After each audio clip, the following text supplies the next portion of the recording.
It's my pleasure and honor to welcome Daniela Navaes, originally from Brazil, has been a prominent figure in the UK's tech industry for almost 6 years. And with a background in graphic design spanning 9 years, she made the transition to user experience design and research.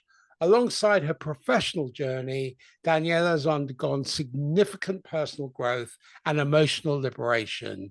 Over the course of nearly 2 decades, Daniela has delved into the deep-seated traditions of yoga and Vedanta, while also exploring various other spiritual and self-development practices. This exploration has led to profound self-acceptance and a profound comprehension of emotional well-being. One of her significant realizations is that genuine happiness arises from wholeheartedly embracing oneself and embracing challenging emotions as opportunities for personal growth. Daniela is now dedicated to developing products and experiences that help individuals reconnect with themselves. Daniela, welcome to the Transcendent Minds podcast. Thank you. Give us a background of your origin story. I discovered yoga when I was 18 or 19, and it never left me. My journey through yoga has changed over time. At first, it was a physical practice, and then it became meditation, and then I became a teacher, and then I discovered Vedanta, and that's when kind of everything changed. After that, it became more of a mental practice, and now this is where I am today. Can you elaborate on the key moments or rising realizations in your journey that led you towards an emotional liberation? One of the key moments where I realized that the path that I've been walking my whole life has been basically a lie. Imagine this: Brazil, 2014, countryside. I had just began my journey in studying the philosophy and tradition of yoga in more depth. They had these camps. It were not retreats, but I would use the word retreat, but it's not really retreat, but they were camps where we would spend 15 days disconnected from technology, disconnected from our outside lives, and where we would go and we would study the ancient texts, we would study Sanskrit, we would learn mantras, we would do rituals, we would also do martial arts, we would do a lot of different things for ourselves. We would do some psychology techniques as well in order to develop our emotions and our self-awareness. And that was one of these camps. It was one night. The teacher said, we were going to do an exercise. And so he took us to a clearing in the woods.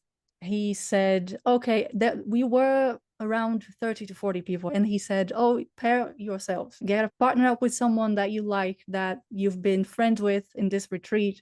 It had been 3 days in, so we already had our friends and people we liked. So we quickly paired ourselves up and we were eagerly waiting for the next instruction. Then he said, okay, so the exercise is you're going to face to each other and you're going to take turns. One person is going to try to offend the other person as best as they can. And then the other person will just take it. The person being insulted cannot say anything. They'll just take it. You're going to switch. Yeah. Then everybody was quiet and was like, what the hell is going on? What is this? Then he said, okay, go. When I was with my partner, I decided that they would go first. So I was just there. And then the teacher said, go. And he was saying things to me and I was just taking it. No problem. At the end of it, it was a breeze. Then, okay, let's switch. When it was my time to say the insult, the teacher said, go. And then I couldn't say a word. I couldn't say, I was like, I just couldn't. I couldn't say it. Then everyone around me was saying, I was the only one who was quiet, and I just started feeling inadequate. Oh my God, what's going on?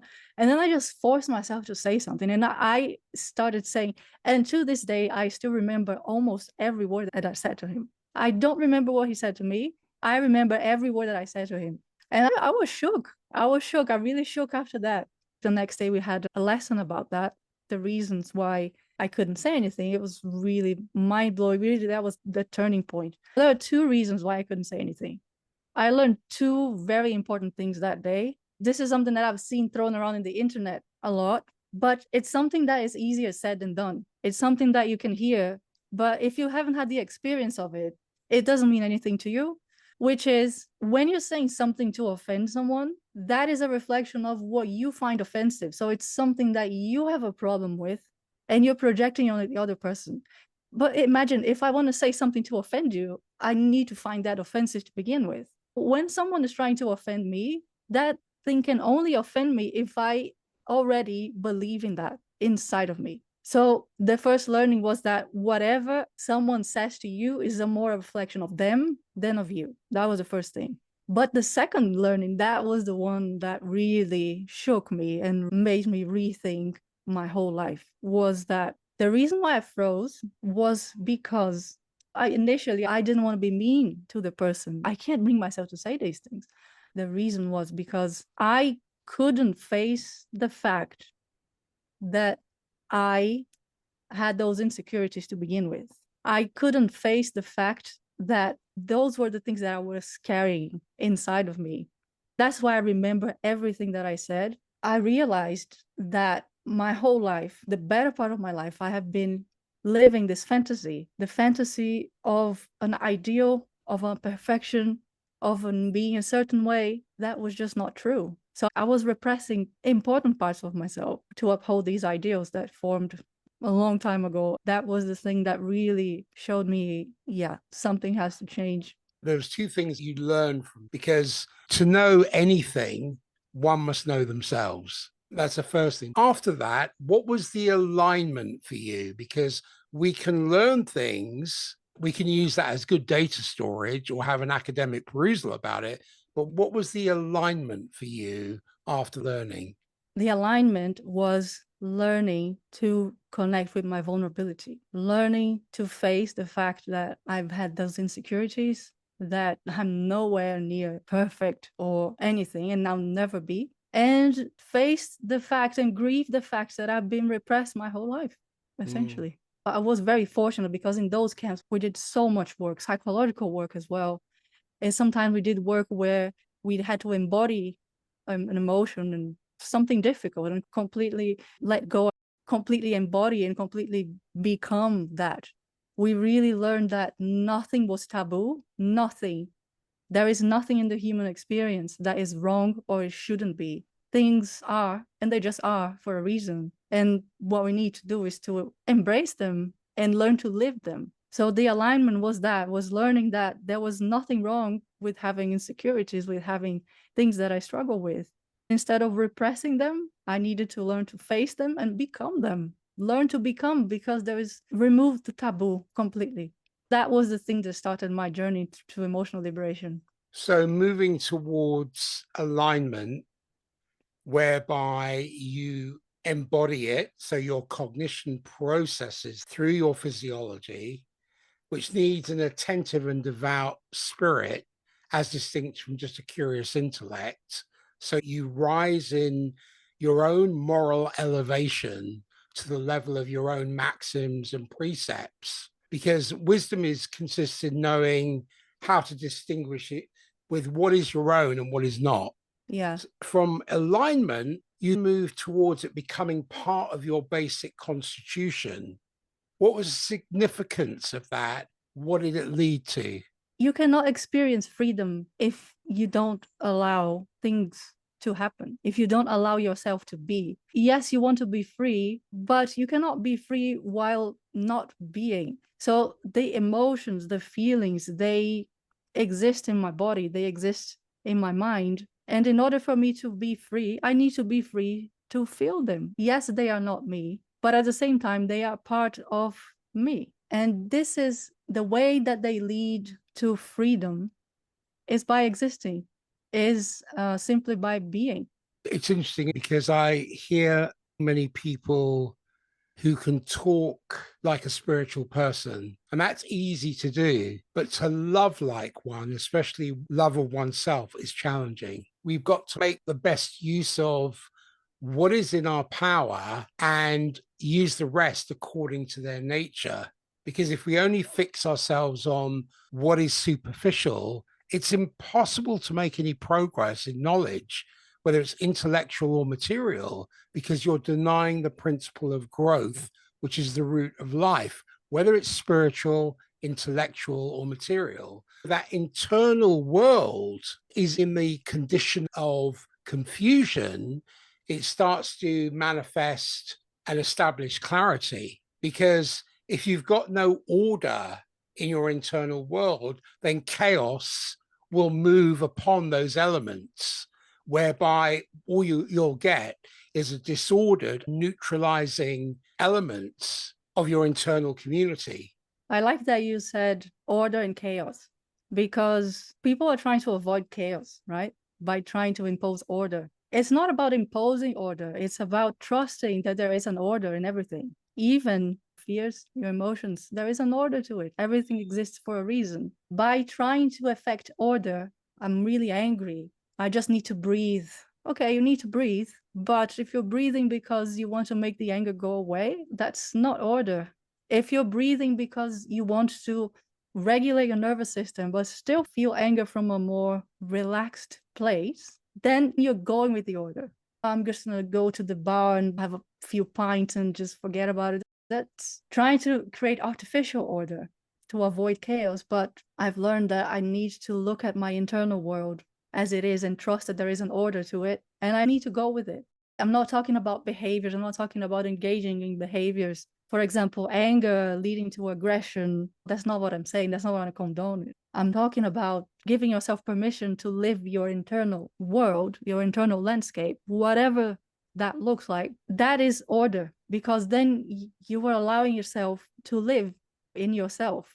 It's about learning to live with yourself and in yourself. And by trying to establish artificial order, it's just going to create more chaos.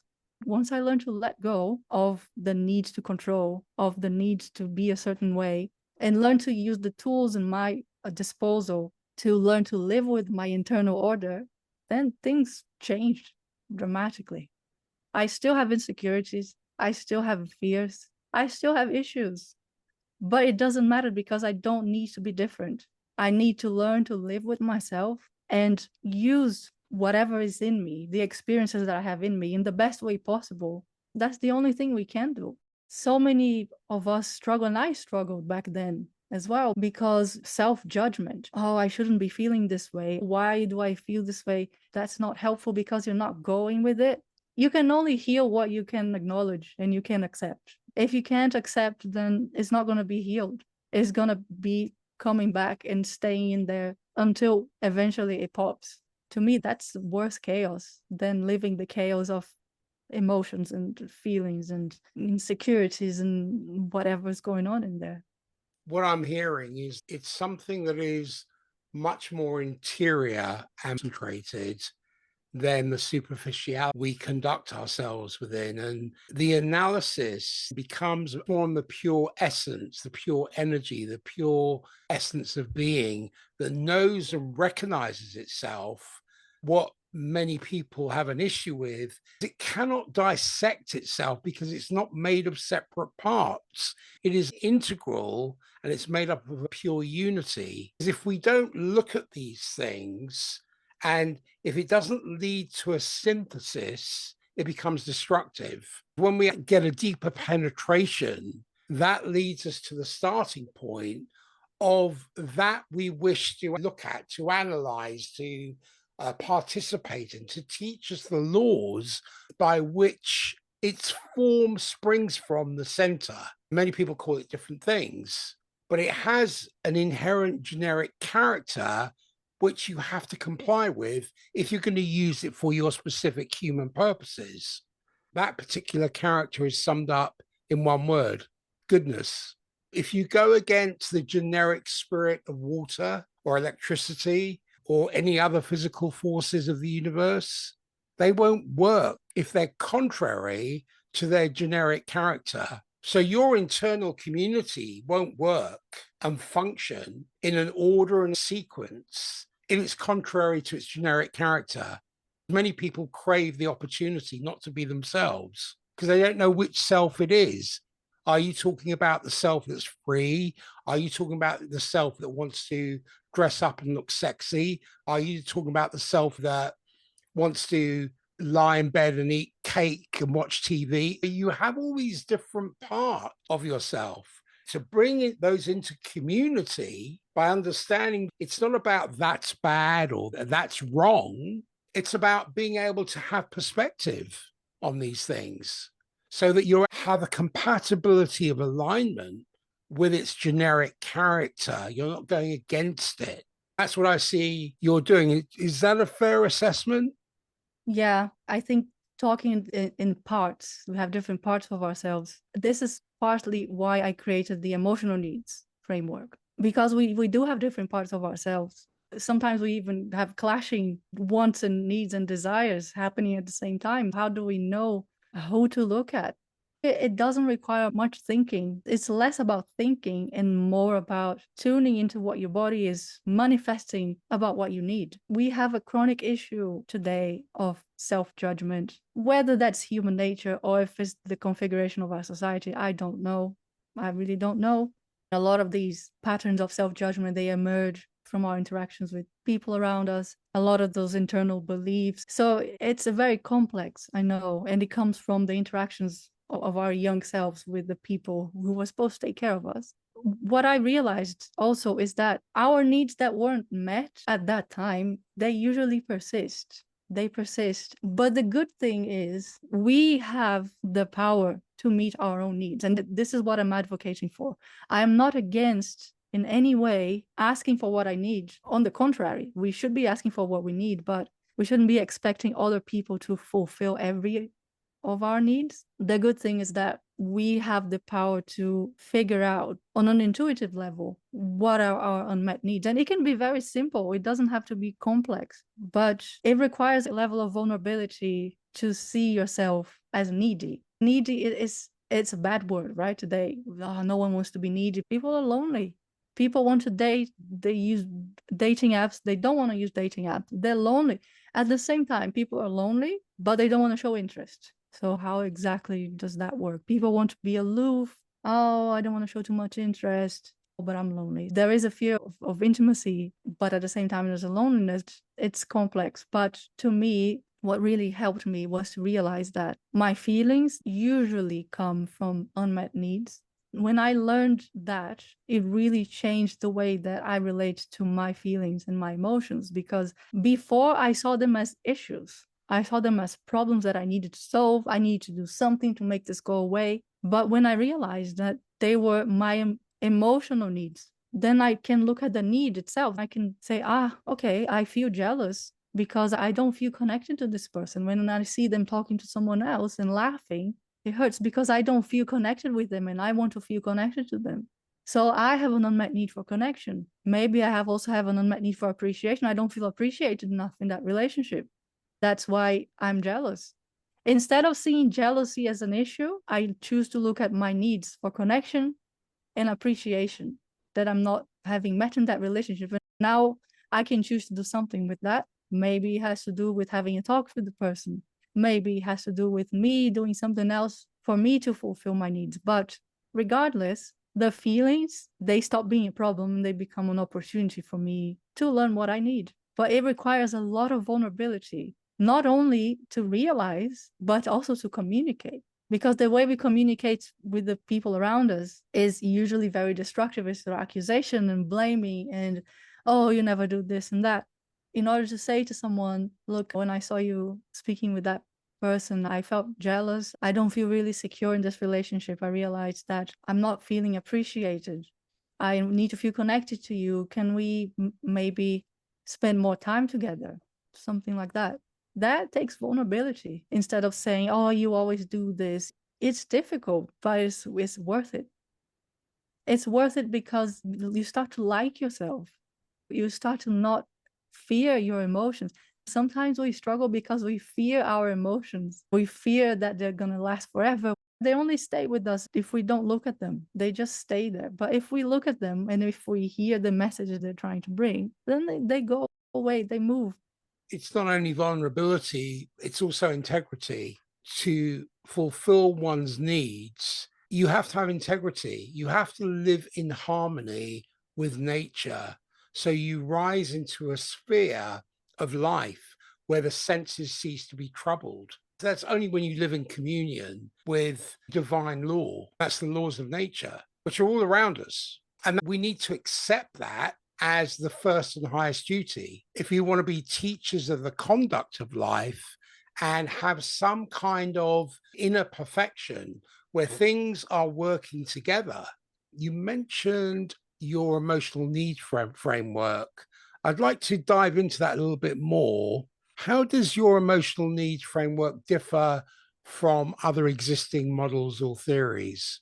Okay, I will say I'm not a psychologist, I'm not an academic, and I haven't studied in depth the other emotional needs frameworks. I know that there are some out there. There is human givens, there is the famous Maslow hierarchy of needs as well. I don't know how much my framework differs from them. I know there are similarities between them. Some of the needs are the same: need for safety, for connection, for autonomy. We have different names, but the real inspiration for my framework came from practicing nonviolent communication. I noticed that a lot of the sentences that we use to communicate our needs, a lot of them could fit into 8 main categories, which are the categories that I came up with. It's safety, connection, appreciation, autonomy, impact, variety, fun, and rest. Those are my 8 emotional needs that I see them. For example, we might say that I need belonging, I have a need for being included in things, of intimacy. To me, that's all connection. When you have the bigger category, it's easier to think of everything as one. For example, self-esteem. I need self-esteem, validation, attention. That's all appreciation to me. That's how I have framed them. The way that I feel that it works is we have emotions. These emotions are basic. We have maybe 7 or 8 basic emotions. These emotions then become feelings, which I like to think of them as the sensation of having an emotion or the interpretation of an emotion given a context. And these are all coming from unmet needs. For example, let's say that I feel disrespected by someone. Disrespected is a feeling, it's not an emotion, it's a feeling. But what does it mean to be disrespected? Let's say that the context is that my boss said something to me. I felt like I wasn't good enough. He said something to me that made me feel I was not good enough. And I felt disrespected by that. Disrespected is the way I interpret feeling angry, maybe, or is the way that I interpret feeling ashamed. It depends on the context of those more complex feelings, especially when it's something like disrespected. I felt judged. What does that mean? That means you felt something. Maybe you felt anger. Maybe you felt shame. And that's how you interpret. The way I see it is that it can always lead to an unmet need. With the example of the boss said something to me that made me feel disrespected because I felt like I was not good enough. Maybe I have unmet needs for appreciation. Maybe what he said to me, it resurfaced this wound of feeling I'm not good enough. I see that as unmet need for appreciation. That's how I'd outline it in the book. You're talking about having perspective, and it's important to be able to cultivate the soil for those human skills to take root, because if you don't cultivate the soil, you can only react as distinct from being responsive. I go back again to the Temple of Delphi, know thyself, because if you want to know anything, you've got to know yourself. Most people don't want to take themselves on. They make their jobs their life. They don't make their life their job. And there's a distinction between those two things. I read through your book, which I found fascinating, and it introduces a compelling framework for understanding and embracing our emotions. And you posit feelings are not inconveniences to be avoided, but they're rather messengers carrying important information about our inner states. By learning to listen to these messages, we can reconnect with ourselves and improve our relationships. What inspired you to write a book about emotional awareness and its impact on relationships? I wrote this book in maybe 3 months. And the reason why I wrote it is because about a year and 3 months ago, I had this idea because I've been in social media just as an spectator, and I've been watching the mental health space for the past 5 years or so, maybe 4 years. I realized a lot of the solutions, a lot of the apps or the products that people are launching, they're good, but they're mostly based on distractions. Some of them have CBT techniques or DBT techniques. The bigger ones like Calm and Headspace, they're great, but they mainly offer distractions. So let's do a breathing exercise. Let's do a meditation like this and that. Let's do affirmations. I have controversial opinion about affirmations. I thought, how can someone who's struggling with their mental well-being feel good for real with distractions? Distractions are definitely useful. Like a breathing exercise to feel calm in the moment definitely helps. Affirmations can make you feel help for like maybe 5 minutes. A meditation might be good to get your thoughts down a little bit, but it doesn't address the root cause of the issue, which is a disconnection from self, a severe disconnection from self. I kept thinking, because the learnings about emotional needs, they've been with me for the better part of 10 years now. It's just part of me. And I know how much that has changed my life for the better. Last year, I thought, you know what? I'm going to build an app for this. I'm going to codify this, all these learnings, and I'm going to make something with it. So I found the Jornee, which is my startup. And I've had several apps, several versions of an app. Then at one point, I thought, I need to write something down because I'm trying to create something, but I don't have this thing codified, written form. That I think this is where it came from. I needed to explain to my volunteers, because I was onboarding volunteers to come to the startup, and they needed to understand what it's about. So I started giving talks to them, giving presentations to them. Then I realized, you know what? I think I need to write this stuff down. That's how I came about. Before I wrote that book, I created a guided workbook that is also on my website. It's a book for you to write your autobiography, the story of your life from the perspective of your feelings and your emotions. Heavily inspired on an exercise of psychosynthesis.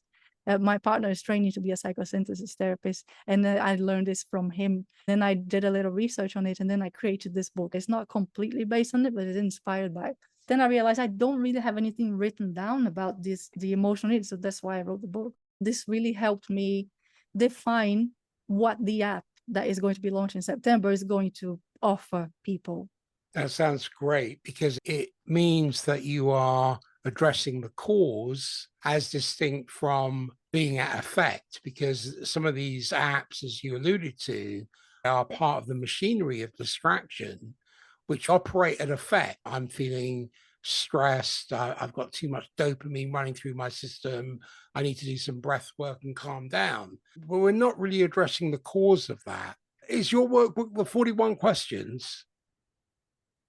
Yeah, the guided workbook. Yeah, that's your 41 questions. Allows you to take the time to start looking at the cause worlds rather than at the result worlds or the effect worlds. So that's a huge difference. Congratulations on. I'm looking forward to seeing that being birthed in September. What are the most common obstacles that people face when trying to listen to their emotions? Fear from the emotions is the first thing. Fear of admitting to yourself that there's something that needs to be looked at. Fear describes a lot of these barriers. Fear to admit that you might have needs. There is this idea that we shouldn't have needs and we need to be strong, and that doesn't exist. Why we're so stressed, why we're so lonely is because we're not vulnerable, not even with ourselves, let alone with other people. There is a deep fear of being vulnerable with yourself, and just admit, I have this deep insecurity, because it's easier to project that the problem is other people. I see thrown around on social media so much, so many labels. Oh, toxic people. This is the 5 things that toxic people do.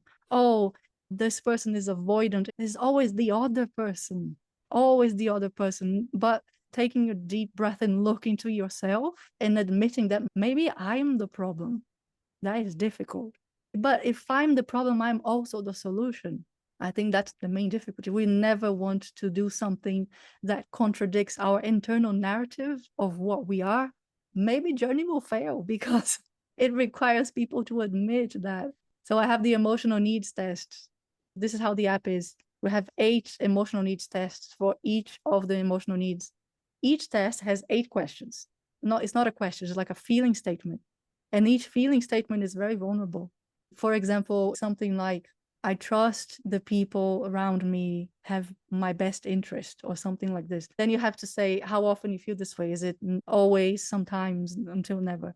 You have to have a look at yourself and be honest, because if you're not honest, then what's the point? But they really make you think, yeah, I don't know if I feel like this. And it's a bit heartbreaking if you realize that, oh, I never feel this way. For example, one of the sentences is, I feel like I can just relax. I don't need to earn it, or something like that. A lot of people struggle with this. It can be a moment of realization where like, oh, I never feel this way. I feel like I need to earn my rest. But there is a good thing, because on the other side of this, you go through this very vulnerable emotional test, and then you get a writing prompt. So if you realize that you have unmet emotional needs for appreciation, then you are given a writing prompt. This writing prompt could be something like, when was the last time you felt proud of yourself? Or imagine if you're face to face with your 8-year-old child, what do you tell them? Or you're face to face with yourself as an 8-year-old, what would you tell them? Some of these are very emotional, but I've done a lot of emotional things like that, and they have really healed me. I needed to go through those things in order to release so many old wounds. It's liberating to see nothing as an obstacle, as a taboo, and see nothing as prohibitive.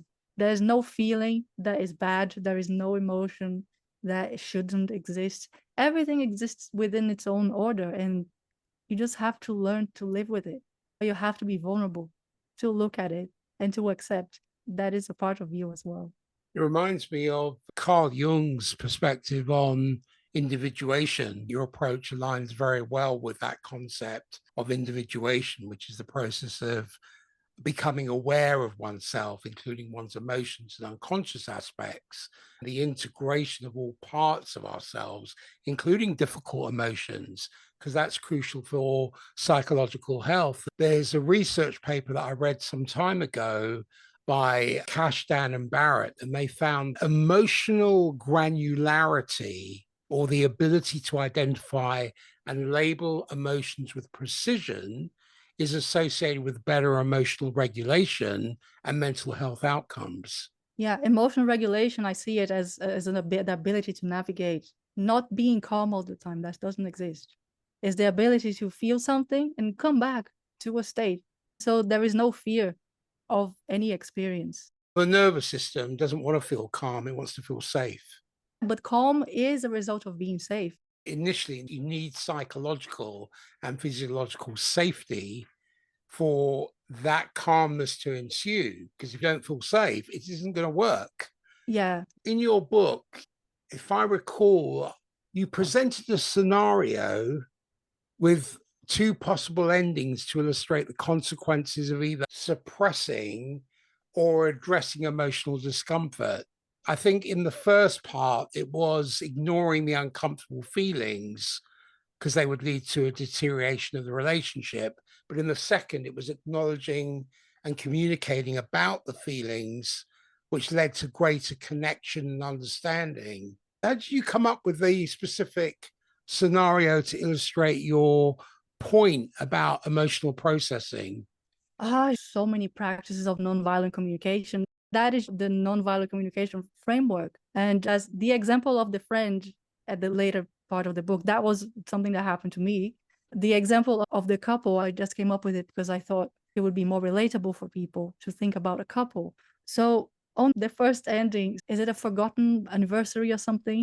So the one partner was upset with the other because they were giving hints about wanting to celebrate a certain way, and then the other didn't do anything about that. The first one was upset and saying, oh, you don't do anything, or you always forget, and blah, blah, blah. And the partner who forgot became defensive. Then eventually tension had built up in the relationship in a way that nobody speaks up about what's really going on until eventually they break up.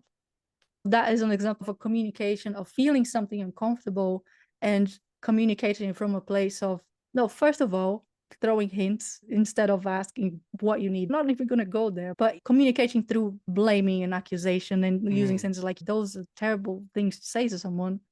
And then no one talks about it, building tension until eventually it break up. The second ending, the person communicated in a vulnerable way, saying, oh, when I realized that you forgot our anniversary, I felt unimportant. I felt neglected. I want to feel like you care about these things as much as I do because I need to feel connected to you. So can we find a way to spend more time together because that's important to me? Then the partner who forgot the anniversary, they can see that perspective. They can empathize with that. Because if I'm saying to you, oh, you never do this, the other person is going to become defensive immediately because that doesn't go with your narrative of who you are. So vulnerability is the answer to connection. There's no other way. It has to start with yourself so that you can do it with other people. And they can get a little defensive at first, but if you stick with it, you're on the right path. It reminds me of the emphasis that Carl Jung puts on the importance of confronting our shadow, the aspects of ourselves we tend to reject or ignore. Because the first ending in the scenario in your book represents a failure to engage with the shadow, which then led to projection and relationship deterioration. Literature on this shows emotional regulation strategies supports the view you've taken in your book, because expressive suppression or hiding one's emotions is generally less effective and more psychologically costly than cognitive reappraisal or changing how one thinks about a situation to change how one feels about it. Yeah. So redefining emotional discomfort, which I think is one of the chapters in your book, if I'm correct, is you challenge the conventional view of emotional discomfort, suggesting while emotional pain is inevitable, emotional discomfort is not. So the proposal is when we welcome all these emotions, we eliminate the layer of discomfort that often accompanies painful experiences, painful emotional experiences. How do you differentiate between emotional pain and emotional discomfort? Some emotions are painful, like sadness, like grief, like loneliness. They're inherently painful because they signal something lacking. For example, loneliness is a lack of connection, for example, or a grief also. I think emotions and feelings stemming from a lack of emotional connection are the most painful ones. They are painful. It's just a fact. But the way that I see discomfort is the resistance to something, the resistance and the desire to make it go away. This is one of the things that yoga, as the physical practice of yoga, has really taught me on a psychological level. Because a lot of people think that yoga is just an exercise. Yoga is the practice of integrating all the parts of yourself. It really teaches you to experience discomfort and to re-signify discomfort, because it's very common that you're in a yoga class and then you are in a pose that you don't like, but you're going to do it anyway. You acknowledge the discomfort, you breathe through it, and it goes away. It's the same thing with these emotions. We often feel like these emotions are, for example, loneliness and sadness and grief. We feel they're uncomfortable because they're painful, but they're uncomfortable because they're unwanted. When you remove this layer of them being unwanted and realize I am grieving because I lost someone and this is what I should be doing, then you can live your grief and your pain to its maximum extension. You can cry, you can do whatever you need to do in order to live that. It's painful, but it's not uncomfortable. Because something is uncomfortable, I want to relieve it. So it stops being about that and it becomes about being in the moment. However painful it is, you are in the moment and you're experiencing it. Can you share a personal experience where you successfully welcomed a difficult emotion without discomfort? Oh, yeah. For example, many years ago, I had just broken up from a relationship. It was a very intense, short-lived relationship. And I was really grieving, really upset. Instead of pushing it down and not wanting to, one day I said, I feel so much pain that I just need to embody it. So I went for a run, but it was just too painful even to run. It started raining a lot. And then I was listening to Coldplay, that song Fix You. That is like the saddest song. And I just started crying in the middle of the street. I just didn't care. It was raining and I was walking. I was not even running anymore. And I was just crying. And I just cried so much. I remember that moment very clearly. I just let it happen. And I remember that it didn't cure it. Yeah, I still felt sad afterwards, but it released so much in that moment. There's so many other stories like this. There's also a story when my dog died. It was really painful because he was in Brazil and I was here and I felt so much guilt. And I tried to push it down. I wanted to go out, but I couldn't. As soon as I went out, I wanted to come back. It was so much pain until I decided to write a letter to him. And as I was writing the letter, my whole being became about that. And then I burned the letter. And then things started to be better. I was still in pain, but it was not uncomfortable. The discomfort came from trying to avoid. But once I allowed myself to become, then it just is. It just is. It reminds me of what's called the tension of opposites, where you have the ability to tolerate and integrate seemingly contradictory aspects of oneself or one's experiences. So it can be about holding both the pain of an emotion, but also a welcoming attitude towards it. Interestingly, modern mindfulness research supports this view you wrote about in your book, because it found that mindfulness-based techniques or therapies which involve non-judgmental awareness of present moment experiences are effective for reducing anxiety, depression, and stress.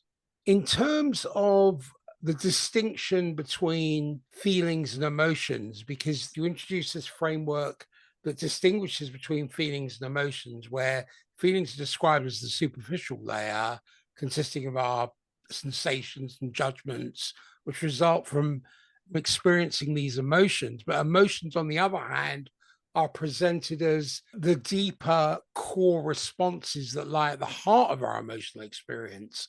How did you come to develop this distinction between feelings and emotions in your framework?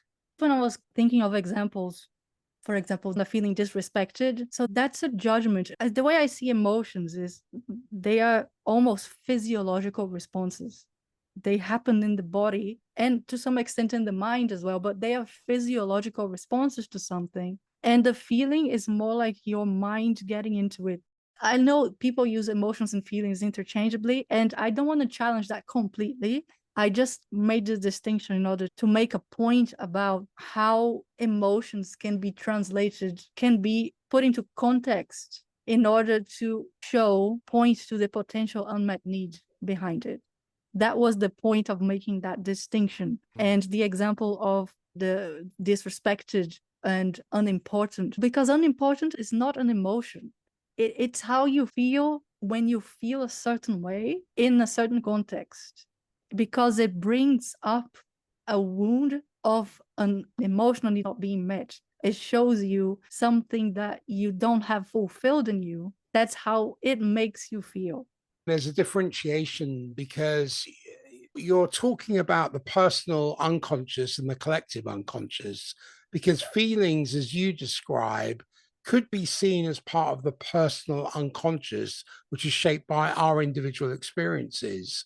But emotions, being more universal, may resonate with the idea that Jung brings in of the collective unconscious and archetypes. In your experience, how does this differentiation help people in their emotional awareness journey? A lot of the times we choose consciously or unconsciously, because emotions, they come and go. Sometimes they stay, sometimes they don't. We are very quick to make an interpretation. That's where feelings come. That's how we name our experience as feeling unimportant, for example, feeling judged or disrespected. A lot of the times we stay in that level because it's attached to a context, usually. And we want to navigate being in this context. And what happens is we often link to that level of, I felt disrespected by my boss, for example. So now I have to do something about that, or I'm going to hold a grudge against him, or I'm going to try to disrespect him back. But I am acting upon the layer of the disrespect, which is my sensation of the feeling. Whereas I learned to not react on that layer, it just makes everything better for everyone. You don't react to something that is your reality. Firstly, you're not even investigating your full reality. Your reality is, I felt disrespected by what this person did, but that's not the full story.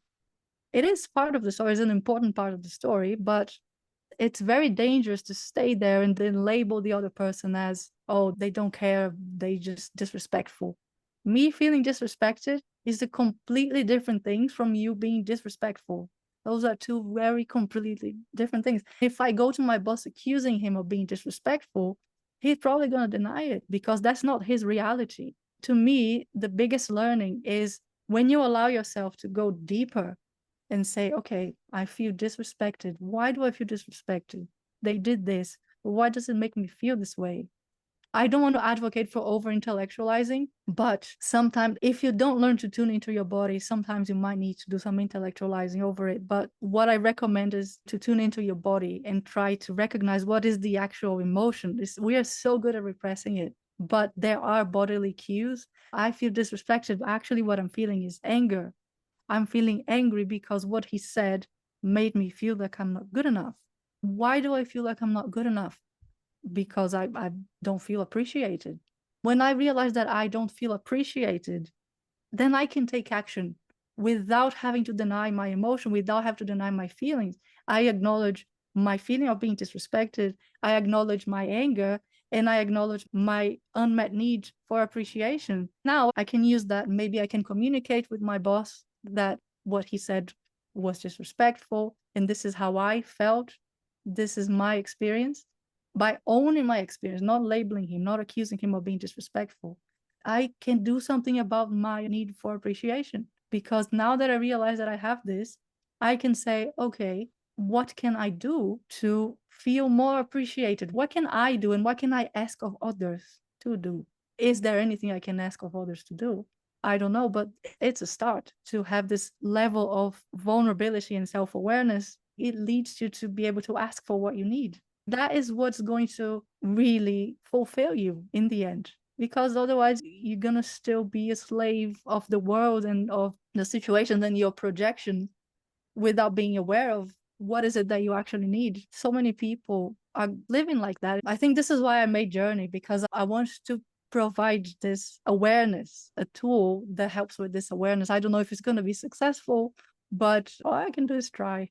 You make it successful. You don't want to run with that narrative as, I don't know if it's going to be made successful. You're just going to make it successful. And that's what you need to do. And I think that the more you pour in positivity about it and rewrite that narrative, because you said that a couple of times, and I'm not saying that you can have a high expectation, will be successful because you're addressing the cause as distinct from the effect. One of the things that struck me was the depths of emotional experience, because you emphasize the importance of moving beyond the surface layer of feelings to explore the deeper layers of emotions and emotional needs. You argue that focusing solely on the first layer of feelings can distort our perception of others and the world, and that potentially can lead to actions that perpetuate a cycle of unmet needs. Can you provide an example of how focusing on surface level feelings might lead to misunderstandings or conflicts in relationships? The story that has two endings, more in the middle of the book, I think is perfect for that. That was a real life experience. And the two friends, and one of the friends is talking to the other friend about someone that she met at her new job. There are two friends. One is Lily and Emma. So Lily has got a new job and she meets with Emma every Friday to talk and to have a drink and whatever. So Lily is talking to Emma about a coworker that was acting strange with her. But Emma doesn't tell this to Lily, but she almost canceled their weekly date because she was feeling very tired. But she said, you know what, I will go even though I'm tired, because I think it's important to be there for her. It's the first week, she's going to have a lot to share. So she goes. And Lily is telling this story. She's like very animated and really looking for Emma's approval. But Emma's really tired. And she's attentive and listening, but she's not really emoting as much as Lily would expect based on her behavior. Anyway, they finish the night and then they go their separate ways. Then the ending one is a few days later, Lily messages Emma saying that She felt judged by the conversation and accusing her of, oh, you were judgmental with me. Emma said, oh no, I wasn't judging you. I was paying attention. Then Lily became convinced and then started pointing out other situations. Oh, but then that time you said this and the other time you said that. Emma feels hurt because she's being accused of being judgmental when she was not. In fact, she ignored her need for rest to be there with Lily. And she's, you know what, this is not worth it. I don't think we should see each other anymore. This ends the friendship like that. But the other ending would be Lily felt judged. She acknowledges it and she realizes, okay, I feel judged. Why do I feel judged? I feel judged because she was not emoting. She was not giving me the validation that I needed. Because when I'm sharing something vulnerable, I need to see what the other person is thinking, or at least I need to hear. When I don't have feedback, I feel unsafe. That's why I feel judged, because I have unmet needs for maybe appreciation, or I need some validation. She calls Emma, not sends her a text, and asks if she has a minute to talk.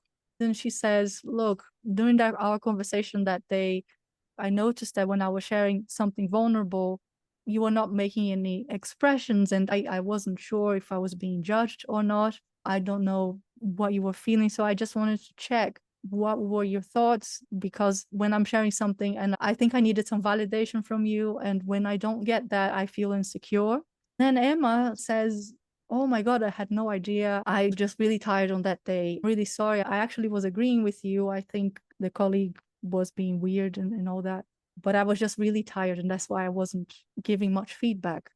Then Lily says, okay, thank you for clarifying, but next time, don't neglect your own needs.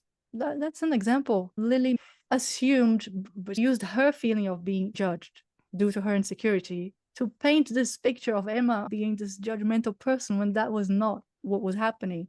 And it's all based on assumptions.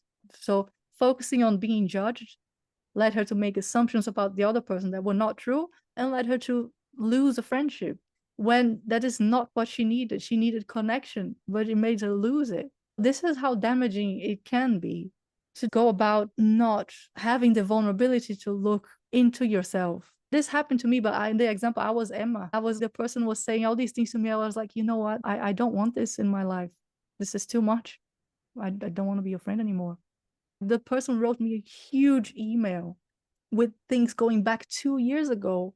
And I was like, what is this? So this person has been all this time pretending to be my friend and just collecting evidence of the fact that I was judgmental, and I was not. I don't think we can be friends. The level of self-awareness is, we're not compatible in that way. So let's just leave it. It addresses the need for cultivating higher emotional intelligence, which includes the ability to accurately perceive and understand emotions, because you will tend to have better social relationships and better mental health outcomes. The whole idea of exploring emotional needs also resonates with John Bowlby's attachment theory, which has been expanded by many others.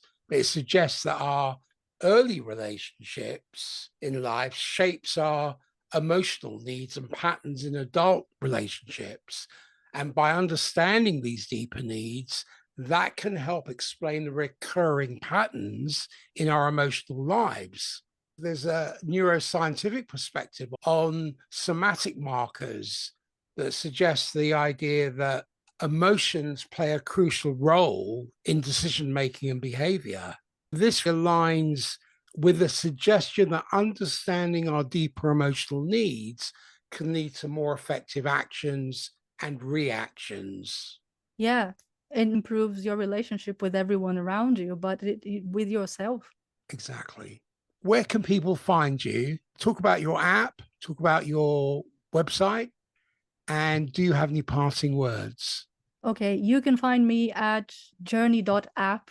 That is JORNE.app, A-P-P. My Instagram is Jornee, the same _app. I'm hoping that the app is being developed. I'm hoping it's going to be launching in September.